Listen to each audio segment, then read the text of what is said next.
31 अक्टूबर 2016 को गोवर्धन पूजा का दिन था। राजस्थान में इस दिन लोग एक दूसरे से मिलने जाते हैं। अजमेर जिले के कस्बा ब्यार में अपनी बीवी बच्चों के साथ रहने वाला विजय कुमार गहलोत भी दूसरे मोहल्ले में रहने वाले अपने भाइयों बंटी और कमल से मिलने गया था। उसकी पत्नी मोना ने तबीयत खराब होने की बात कहकर साथ जाने से मना कर दिया था। सुबह तकरीबन 10 बजे अपने भाइयों से मिलने पहुंचा विजय। दिन भर उन्हीं के यहाँ रहा। चूंकि घर पर पत्नी और बेटा ही था, इसलिए शाम का खाना खाकर वो 7 साढ़े 7 बजे के आसपास मोटरसाइकिल से अपने घर के लिए चल पड़ा। रात 11:30 बजे के करीब कमल के मोबाइल पर विजय की पत्नी मोना ने फोन करके कहा, कमल, आधी रात हो रही है, अब तो विजय से कहो कि घर आ जाए। इस पर कमल ने कहा, भाभी आप ये क्या कह रही हैं? विजय भैया तो 7 बजे ही यहाँ से चले गए थे। हो सकता है वो किसी यार दोस्त के यहाँ चले गए हों, मैं उन्हें फोन करती हूँ। ये कहकर मोना ने फोन कट कर दिया। मगर कमल को चैन नहीं पड़ा। उसने घर में ये बात बताई तो सब चिंतित हो उठे। उसने विजय के मोबाइल पर फोन किया। उसके फोन की घंटी बज तो रही थी, पर वो फोन नहीं उठा रहा था। कई बार ऐसा हुआ तो कमल को लगा कहीं विजय के साथ कोई दुर्घटना तो नहीं घट गई है। कमल अपने घर वालों के साथ विजय के घर पहुंचा तो उसके घर पर ताला लगा हुआ था। उसने विजय की पत्नी मोना को फोन किया तो उसने कहा, आपके भैया घर नहीं आए तो मैं थोड़ी देर पहले मायके आ गई। मुझे अकेले घर पर डर लग रहा था। कमल घर वालों के साथ अपने घर लौट आया। घर पर सभी परेशान थे कि आखिर ऐसी कौन सी वजह है जो विजय फोन नहीं उठा रहा है। सुबह 3:30 बजे के करीब विजय के मोबाइल से कमल के मोबाइल पर फोन आया। जैसे ही कमल ने फोन रिसीव किया, दूसरी तरफ से किसी अनजान व्यक्ति ने कहा, आप कौन बोल रहे हैं और जिस मोबाइल से मैं फोन कर रहा हूं वो किसका है? तब कमल ने पूछा, मैं कमल बोल रहा हूं और ये मोबाइल मेरे भाई विजय का है। आप कौन है? मैं थाना सदर का एसआई माणिक चंद बोल रहा हूं। उदयपुर बाईपास रोड पर एक आदमी का एक्सीडेंट हो गया है। ये मोबाइल वहीं पड़ा मिला था। आप तुरंत यहां आ जाएं। एक्सीडेंट की बात सुनकर कमल घबरा गया। थोड़ी देर में वो अपने घर वालों और परिचितों के साथ उदयपुर बाईपास रोड पर पहुंच गया। वहां सड़क के किनारे झाड़ियों के पास विजय की लाश पड़ी थी। उसके पैरों में चप्पल नहीं थे। लाश के करीब 100 फुट दूर उसकी मोटरसाइकिल पड़ी थी। इससे ये मामला दुर्घटना के बजाय हत्या का लग रहा था। मोटरसाइकिल से लेकर लाश तक मोटरसाइकिल के घसीटने के निशान भी नहीं थे। लाश के पास ही शराब का एक खाली पौवा पड़ा था, जबकि विजय शराब बिल्कुल नहीं पीता था। वहीं उसका मोबाइल फोन भी पड़ा था। एएसआई माणिक चंद की सूचना पर थाना प्रभारी रविंद्र सिंह भी घटना स्थल पर आ गए। उच्च अधिकारियों को घटना से अवगत करा दिया गया। वो भी सुबह तक घटना स्थल पर आ गए थे। मौके का बारीकी से मुआयना करने के बाद विजय की लाश पोस्टमार्टम के लिए अमृत कौर चिकित्सालय भिजवा दी गई। पुलिस मृतक की पत्नी मोना से बात करना चाहती थी, लेकिन उस वक्त वो काफी दुखी थी। पुलिस उसके घर का निरीक्षण करना चाहती थी, पर उसके घर में ताला बंद था। पुलिस ने उसे बुलवाकर घर का ताला खुलवाया। घर के बाहरी मृतक विजय की चप्पलें पड़ी थी। पुलिस ने मोना से पूछा कि ये चप्पलें कहां से आईं, तो वो संतोषजनक जवाब नहीं दे सकी। घर का पानी जिस नाली से बहता था उसे देखकर ही लग रहा था कि वहां खून साफ किया गया था। इसके अलावा हॉल की दीवारों और फर्श पर खून के छींटे नजर आए। बाथरूम में पानी से भरी एक बाल्टी में मोना के कपड़े और पैंट शर्ट भिगोए हुए थे, उनमें भी खून लगा था। इस सब से यही लग रहा था कि विजय की हत्या घर में ही की गई थी और हत्या में मोना के साथ कोई आदमी भी शामिल था। रविंद्र सिंह ने जब मोना से इस बारे में पूछताछ की तो उसने आसानी से स्वीकार कर लिया कि उसी ने अपनी प्रेमी दिनेश साहू के साथ मिलकर अपने पति की हत्या की थी। सच सामने आ चुका था। पुलिस ने उसकी निशानदेही पर उसके प्रेमी दिनेश साहू को भी गिरफ्तार कर लिया। दोनों को थाना सदर लाकर पूछताछ की गई तो विजय कुमार गहलोत की हत्या की जो कहानी सामने आई वो कुछ इस तरह थी। राजस्थान के जिला अजमेर से कोई 60 किलोमीटर दूर जोधपुर रोड पर स्थित कस्बा ब्यार, इसी कस्बे की चौहान कॉलोनी के रहने वाले राम भरूच सांखला के 3 बेटे और एक बेटी मोना थी। मोना बहुत खूबसूरत थी। वो सयानी हुई तो उसकी शादी पाली के अपने ही जाति के एक लड़के से कर दी गई। मोना ससुराल में खुश थी। उसके मायके वाले आर्थिक रूप से काफी मजबूत थे, इसलिए उन्होंने उससे कहा कि वो उसके लिए ब्यार में मकान बनवा कर दे रहे हैं, इसलिए वो पति के साथ आकर वहीं रहे। मोना ने जब ये बात अपने पति को बताई तो उसने साफ कह दिया कि वो ससुराल में घर जमाई बनकर नहीं रहेगा। उसकी मजबूरी ये थी कि उसके पिता का देहांत हो चुका था और वो विधवा मां को अकेले नहीं छोड़ना चाहता था। और इसी बात पर मोना के पति से कटुता बढ़ गई और हालात यहां तक पहुंच गए कि शादी के 6 महीने बाद ही दोनों में तलाक हो गया। इसके बाद मोना अपने पिता के घर आ गई। बिहार में ही मोहनलाल अपनी पत्नी जशोदा देवी के साथ रहते थे।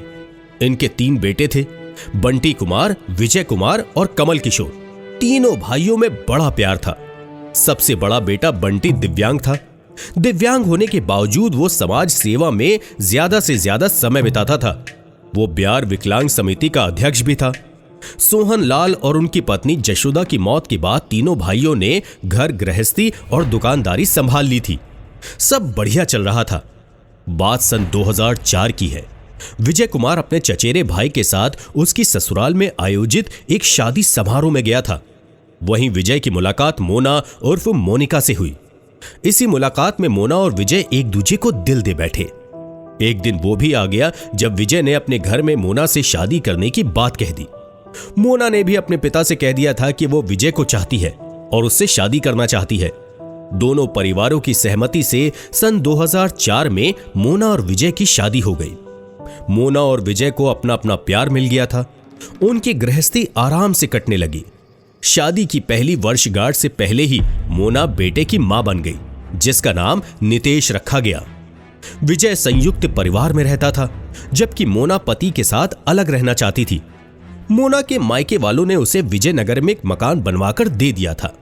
पति से जिद करके वो उसी मकान में रहने चली गई। विजय की बिहार में फोटो फ्रेम की दुकान थी। वो सुबह दुकान पर चला जाता तो रात को ही लौटता था। नितेश स्कूल जाने लायक हुआ तो उसका दाखिला पास के स्कूल में करा दिया गया था। विजय के घर के सामने दिनेश साहू का मेडिकल स्टोर था। उसके पिता माणिक साहू बिहार के अमृत कौर सरकारी अस्पताल में कंपाउंडर थे और अस्पताल के पास ही रहते थे। दिनेश शादीशुदा था। मेडिकल स्टोर पर बैठने के साथ वो नर्सिंग का कोर्स भी कर रहा था। मेडिकल स्टोर पर बैठने के दौरान ही दिनेश और मोना के नैन लड़ गए। शादीशुदा होने के बावजूद दोनों एक दूसरे को चाहने लगे। बच्चों को स्कूल भेजने के बाद मोना घर में अकेली रह जाती थी। एक दिन उसने चाय के बहाने दिनेश को घर बुला लिया। इसके बाद दोनों रोज मिलने लगे। मोना उम्र में दिनेश से 6-7 साल बड़ी थी, मगर उसका फिगर ऐसा था जिस पर दिनेश मर मिटा था। एक दिन ऐसा भी आया जब सारी सीमाएं लांघकर दोनों ने शारीरिक संबंध बना लिए। मोना को विजय में अब कोई रुचि नहीं रह गई थी, बल्कि वो उसे राह का कांटा लगने लगा था। दूसरी ओर दिनेश को भी अपनी पत्नी में पहले जैसी रुचि नहीं रह गई थी। उसे वो समय नहीं दे पा रहा था। राह में कांटा लग रहे पति को मोना ने रास्ते से हटाने के बारे में दिनेश से बात की तो उसने कहा कि विजय को इस तरह ठिकाने लगाया जाए कि किसी को कोई शक ना हो। तब विजय कहता है, तुम चिंता मत करो, इसके लिए मेरे दिमाग में एक सुपर आइडिया है। हम पहले विजय के घर में ही हत्या कर देंगे, उसके बाद लाश और मोटरसाइकिल को सड़क पर डाल देंगे। लोग समझेंगे कि उसकी मौत सड़क हादसे में हुई है। मामला ठंडा होने के बाद हम नाता प्रथा के तहत शादी कर लेंगे। योजना को किस तरह अंजाम देना है ये दोनों ने तय कर दिया। 31 अक्टूबर 2016 को गोवर्धन पूजा वाले दिन विजय कुमार ने सुबह मोना से कहा, अरे भाई आज हम लोग बंटी और कमल के घर चलते हैं। तब मोना ने कहा, मेरी तबीयत ठीक नहीं है, ऐसा करो तुम अकेले चले जाओ, मैं फिर कभी हो आऊंगी। पत्नी की बात पर विश्वास करके विजय ने उसके साथ चलने की जिद नहीं की और मोटरसाइकिल उठाकर अकेला ही अपने भाइयों के यहाँ चला गया। मोना ने तबीयत खराब होने की बात कही थी, इसलिए विजय भाइयों के यहाँ से शाम 7 बजे घर लौट आया। इसके बाद पत्नी से बातचीत करके रात 10 बजे वो सो गया। दिनेश अपने मेडिकल स्टोर पर ही बैठा था। मोना का इशारा पाकर वो दुकान में रखा हथौड़ा लेकर उसके घर आ गया। उसके घर में घुसते ही मोना ने घर का दरवाजा खोल दिया।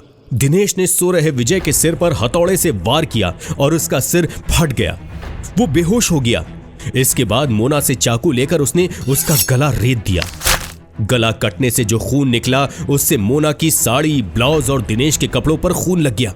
विजय तड़प कर मर गया तो लाश को बेड से नीचे उतारकर उस पर पानी डालकर खून साफ कर दिया गया। इसके बाद उन्होंने खून से सने कपड़े बाथरूम में भिगो दिए। दूसरे कपड़े पहनकर तौलिए से खून के छींटे साफ किए और चाकू, हथौड़ा तथा खून सना तौलिया छिपा दिया। इसके बाद दिनेश अपने गैराज से अपनी स्कॉर्पियो लेकर आया। लाश को स्कॉर्पियो में रखकर पहले से लाकर रखा शराब का पौवा भी साथ रख दिया। लाश को गाड़ी में रखने के दौरान विजय के पैरों से चप्पलें निकलकर घर के बाहर गिर गई। अंधेरा होने की वजह से मोना और दिनेश ने इस बात पर ध्यान नहीं दिया। दोनों इस बात से निश्चिंत थे कि कोई उन्हें देख नहीं रहा है। दोनों लाश लेकर उदयपुर बाईपास रोड पर पहुंचे और इधर उधर देखकर उन्होंने लाश को सड़क के पास फेंक दिया। शराब का पौवा खोलकर उन्होंने विजय के मुंह पर शराब उड़ेल दी। खाली शीशी पास में ही फेंक दी। विजय का मोबाइल भी वहीं रख दिया। इतना सब करके दोनों लौट आए। स्कॉर्पियो को अपने गैराज में खड़ा करके दिनेश पुनः मोना के घर गया। इस बार वो विजय की मोटरसाइकिल लेकर उसी जगह गया जहां लाश फेंक कर आया था। उधर जब कमल को पता लगा कि विजय घर नहीं पहुंचा तो वो बार बार उसे फोन करने लगा। विजय के फोन की घंटी तो बज रही थी पर वो फोन नहीं उठा रहा था। उदयपुर बाईपास रोड पर गश्त लगा रही पुलिस को सड़क किनारे फोन की घंटी की आवाज सुनाई दी तो वो पुलिस वहां पहुंची। पुलिस ने वहां लाश पड़ी देखी तो हैरान रह गई। पास में पड़े फोन की घंटी तब तक बंद हो चुकी थी। इसके बाद उसी फोन से पुलिस ने कमल को फोन किया। दिनेश मोटरसाइकिल लेकर वहां पहुंचा तो पुलिस की गाड़ी खड़ी देखकर वो लाश के करीब 100 फुट दूर ही सड़क पर मोटरसाइकिल छोड़कर भाग आया। तब तक खून वगैरह साफ करके मोना घर में ताला लगाकर अपने मायके चली गई थी। उस रात अमृत कौल अस्पताल में नर्सिंग कर्मियों की एक पार्टी चल रही थी। मोटरसाइकिल छोड़कर दिनेश यार दोस्तों की उस पार्टी में शामिल हो गया। पुलिस के गश्ती दल की सूचना पर थाना प्रभारी रविंद्र सिंह वहां पहुंच गए।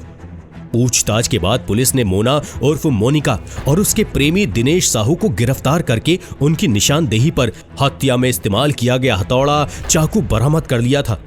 इसके अलावा स्कॉर्पियो कार व अन्य सबूत भी जुटा लिए गए।